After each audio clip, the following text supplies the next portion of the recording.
They woke the world to their magic, and their wizardry transcends time. Many have passed on, but their heroics live forever. On football's greatest stage, the gods of the game have earned their encore. Pele, Beckenbauer, Cruyff, Maradona.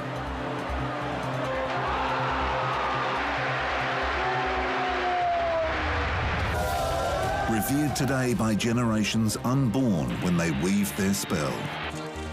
In the streets of South America, up laneways throughout Europe, on the dirt roads of any African village, the deeds of the past inspire the players of tomorrow. It's the cup of hope, the cup of dreams. It's football's biggest prize on the greatest stage of all.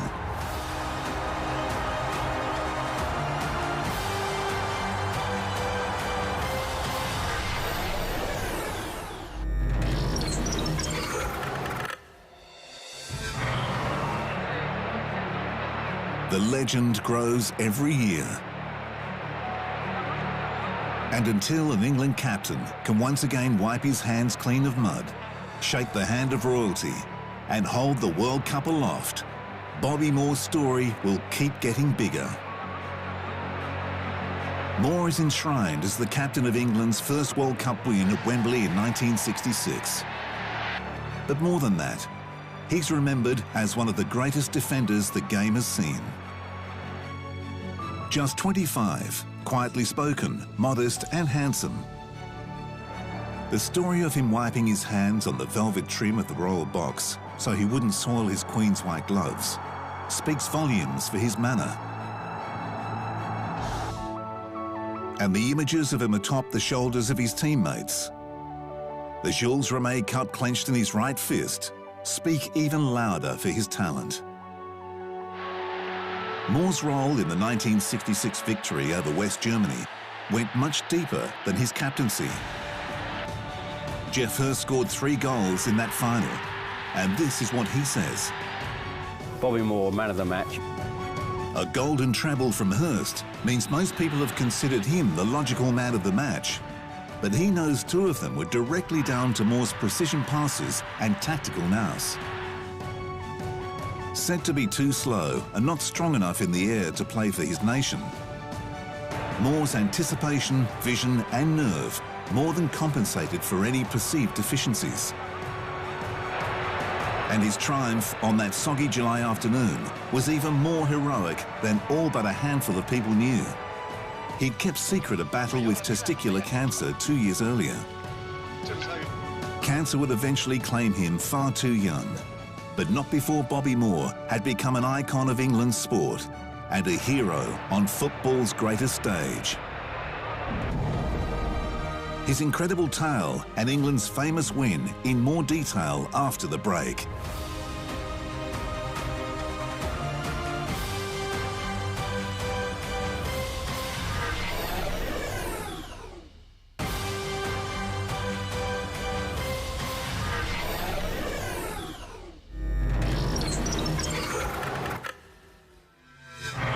England fought back.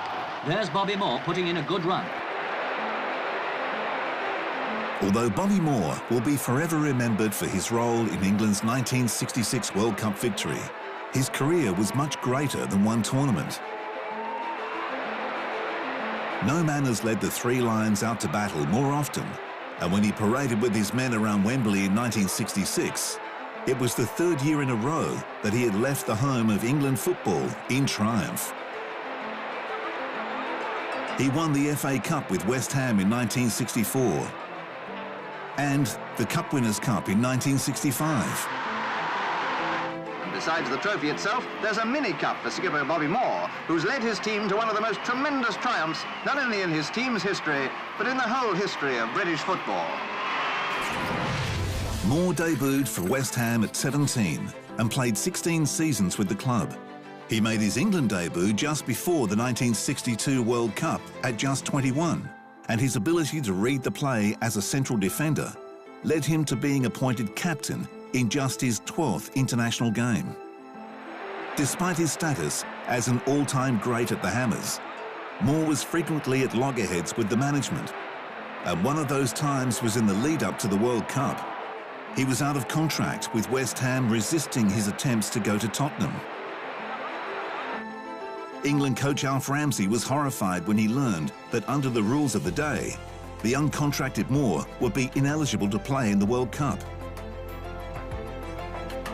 He summoned his captain and West Ham manager Ron Greenwood to England's hotel and demanded they resolve their differences. Moore was the standout defender throughout the tournament, but it was in the final that he was truly exceptional. His collaboration with his West Ham teammate and lifelong friend Geoff Hurst crucial to the result. It was from the free kick to Moore that Hurst got the first of his 3 goals. And it was from Moore's strategic pass that Hurst got his 3rd and match-sealing goal. As far as the last goal, the great thing was I look back to Moro, the man of the tournament, our captain, a great player. They've analysed that, saying how many passes he made on a 93% passes in the final. Astonishing. Great pass to me for the final goal, and so that's the thing I remember. And he was great at delivering a ball from back to front from club days in England. Moore captained England to the World Cup again in 1970, despite an incident known as the Bogota bracelet. While playing a warm-up match in Colombia, Moore and Bobby Charlton were shopping for a present for Charlton's wife when the captain was accused of shoplifting a bracelet. Moore was detained under house arrest for 4 days until the intervention of British Prime Minister Harold Wilson. And it would be 2 years before he heard his name was cleared. It'd be a great relief, actually. It has been a strain for you, has it, having this allegation hanging out? Well, not really. As I say, you know, the whole thing, it's a long while ago now the whole thing's happened, that I've, you know, just accepted the whole thing and hoping that eventually, you know, time will clear the whole matter up. And as I say, you know, the thing that I want naturally is, you know, to have my name officially cleared. When Moore retired from international football in 1973, he held the England record of 108 caps. And while that has since been overtaken, the record of 90 games as captain he shared with Billy Wright remains. He finally left West Ham in January 1974, moving to second division side Fulham, where he played until 1977, making a few appearances thereafter in the US. Moore's inability to land a big managing role in football was a mystery, and his business and financial dealings in retirement were also largely unsuccessful. But he remained firmly in the public eye as a national icon. Just as he had with his battle with testicular cancer in late 1964, when a 3-month absence from the game over the new year was never fully explained, Moore kept secret his battle with bowel and liver cancer in the 1990s. He did not publicly announce his plight until 10 days before his death in 1993, at the age of just 51. He was the first of England's World Cup heroes to pass away, and every member of the team attended his funeral. I think that his greatest triumph was in the past few years of his life, when he knew of his illness, but supported by Stephanie, Roberta and Dean, behaved with such unselfishness and dignity. He was a remarkable man. Franz Beckenbauer, Pelé, and Sir Alex Ferguson all declared Moore the greatest defender they had seen. And England manager Alf Ramsey said it best: "My captain, my leader, my right-hand man. He was the spirit and the heartbeat of the team. Without him, England would never have won the World Cup." But they did win the World Cup, and Bobby Moore lives on in sporting immortality because of his deeds on football's greatest stage.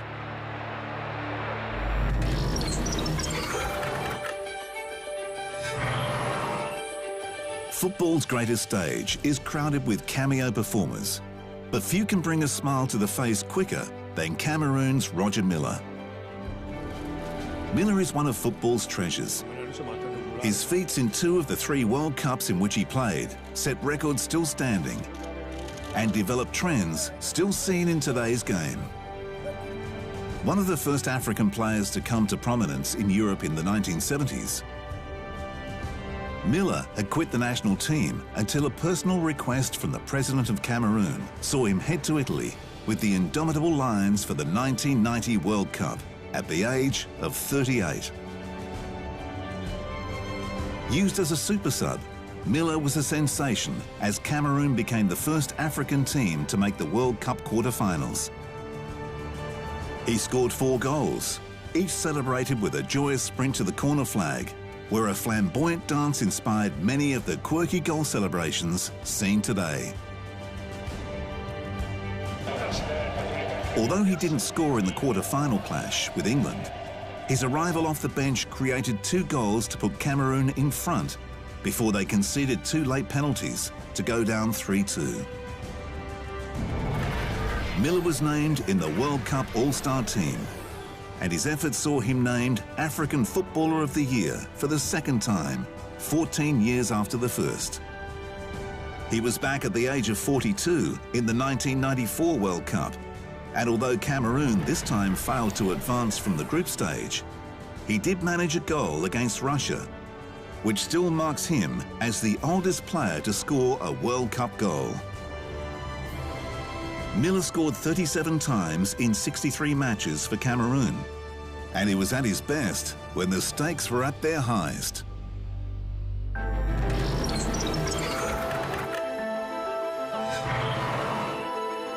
As we head to the break, we look at qualification for the World Cup. For the 2018 tournament in Russia, the host nation was given automatic entry, and all 210 other FIFA member associations entered the qualifying stage, with 208 nations playing at least 1 qualifying match. But when the World Cup was originally devised, the tournament was invitation only. Do you know what year qualification for the World Cup was introduced? The answer up next, when we'll also look at the World Cups when politics and football became inseparable partners.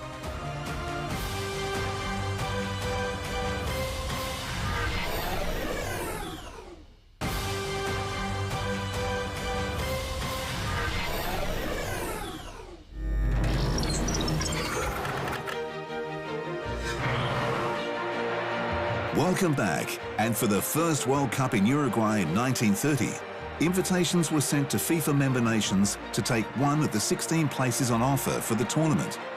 Only 13 accepted. But in 1934, 36 countries applied to enter, so qualifying matches were required to cut the number to 16. For the only time, the host nation, Italy, was not exempt from qualifying, but managed to beat Greece 4-0 to earn a place, and ultimately go on to win their first Jules Rimet trophy.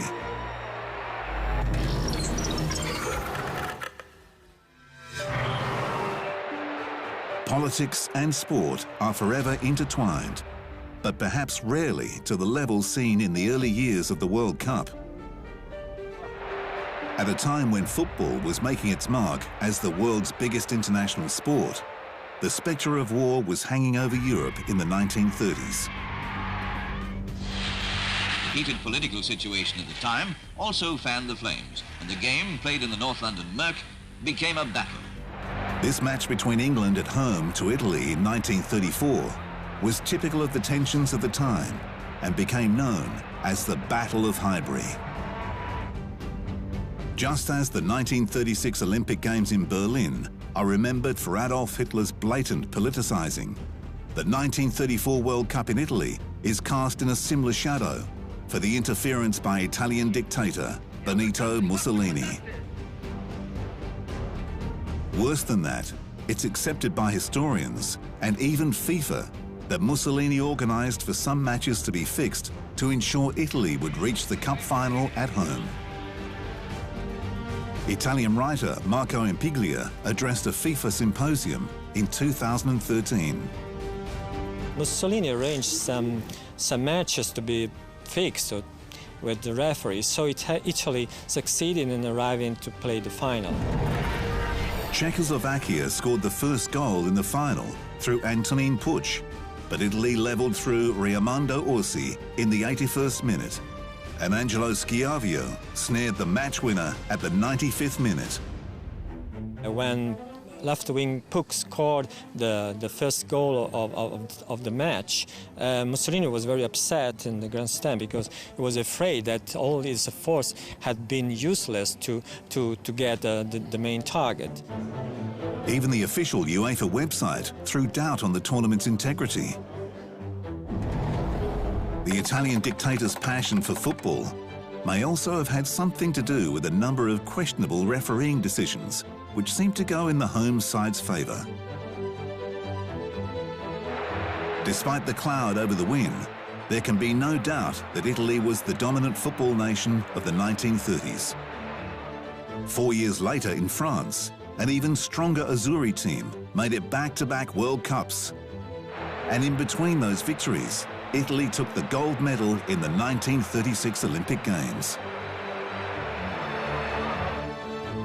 All three big victories were masterminded by coach Vittorio Pozzo. Only the first legend of Italian football, Giuseppe Meazza, and his fellow attacking midfielder Giovanni Ferrari played in both World Cup finals, while three other members of the 38 side were also in the 1936 Olympic team. Defenders Pietro Rava and Alfredo Foni and midfielder Ugo Locatelli were introduced to the national team by Pozzo for the Olympics.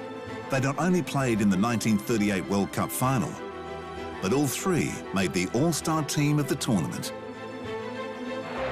Unlike 1934, there were no suggestions that Italy did not deserve their back-to-back World Cup triumphs, and no one would have been happier than Mussolini. The 1938 World Cup will be the last for 12 years. On return, sport and politics were still intertwined and always will be. But as long as 200+ nations can battle in peace, the World Cup will always be football's greatest stage.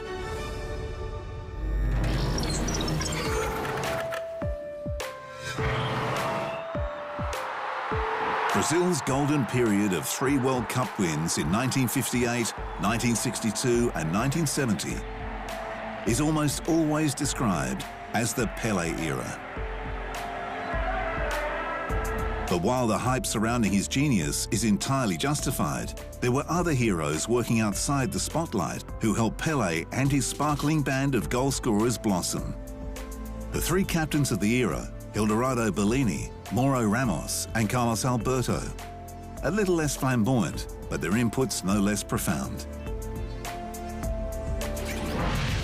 Eldorado Bellini began his career at Vasco da Gama in 1952, with stints at Sao Paulo and Atletico Paranaense. He captained Brazil in its 1958 World Cup win, was part of the 1962 World Cup winning squad, and led Brazil again in 1966. In '58, while Pelé stole the spotlight with his brilliance, it was the inspirational centre-back Bellini who led the defence, securing a place in the World Cup's 1958 All-Star team. And Bellini's post-match act was his own piece of spotlight-stealing payback, as he hoisted the Jules Rimet trophy above his head, the first World Cup winning captain to do so. It became symbolic of victory and has been recreated by every triumphant captain since. Immortalised in stone outside Rio's Maracanã Stadium. In 1962, as the Brazilians eyed back-to-back wins at the World Cup, they were dealt a blow early in the tournament as Pelé bowed out due to injury. But the brain's trust remained stoic, with one of Brazil's greatest ever centre-backs marshalling the troops as captain. Mauro Ramos won 23 trophies with Sao Paulo, Santos and Deportivo Toluca. After sitting out the 1958 World Cup win, he finally made his debut on football's greatest stage in 1962 as captain and led Brazil to victory. His aerial ability and tackling strength was lauded, and Brazil came from 1-0 down to beat Czechoslovakia in the final, a team it had drawn with during the group stages. Brazil became the first nation to defend its World Cup title since Italy in 1938. 1966 was a blip on the radar. Brazil was eliminated in the group stages. But they returned with vengeance in 1970, the side considered one of the greatest of all time. And they were led again by another staunch defender, Carlos Alberto. Alberto, with just shy of 800 career caps, won 20 trophies during stints in Brazil and the United States, becoming one of the best defenders of all time. A measure of his talent and leadership, Alberto made the FIFA World Cup All-Star team, as his Brazilians thumped Italy 4-1 in the final. Pelé scored first, and perhaps sensing he had overshadowed his captains on previous occasions, fed a pass to Alberto in the dying minutes, who delivered one of the tournament's most celebrated goals. On football's greatest stage, that's the way you honour a captain. Up next, we trace the path forged to World Cup glory by revered Italian goalkeeper Gianluigi Buffon.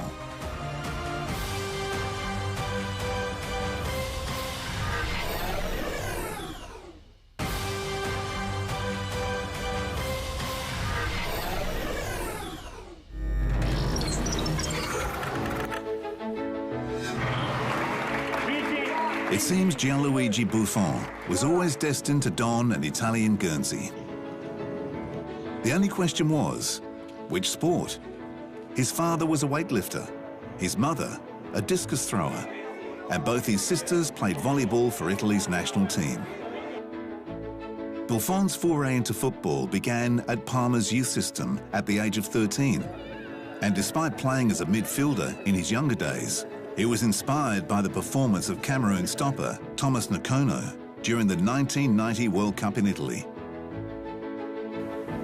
Gigi was given his chance in the net when injury forced out both of Parma's youth team keepers. In 1995, at 17, he made his Serie A debut with Parma, winning the Coppa Italia, Supercoppa Italiana, and the UEFA Cup. And when he crossed to Juventus in 2001, it was for a world record transfer fee of 54 million euros. It was at Juve where his legacy blossomed. 17 trophies, his 974 minutes without conceding a goal in 2015-16 is a Serie A record, and he has won the Serie A Best Goalkeeper Award 11 times. The match-fixing scandal that saw Juventus stripped of 2 Serie A titles and sent to Serie B only momentarily slowed his progress. While many stars departed without the slightest interest of slugging it out in the lower division, Buffon stuck with the club, a testament to his character. It was also during this time that he had his greatest triumph, the 2006 World Cup. Buffon bagged 40 saves, conceding just 2 goals for the whole tournament, an own goal from Christian Zaccardo in the group stages, and a penalty from Zinedine Zidane in the final. But he spectacularly kept out a Zidane header in extra time to send the decider to penalties. Although he did not play a match in his first World Cup in 1998, Buffon equalled the record of taking part in 5 World Cups in Brazil 2014. He has also represented Italy in 4 European Championships, the 1996 Olympics, and owns the record for the most Italian caps.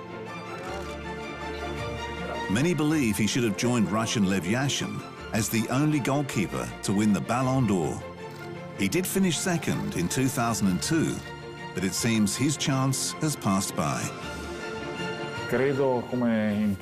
I believe it's the same as any other competition. If I did not win it, then maybe it's because I did not deserve it. I can live with that. I've won other things. Probably I gave my best to get them. If I don't win, it must be because I have not been good enough. But he was good enough when it counted most in 2006. And on football's greatest stage, that is all that matters.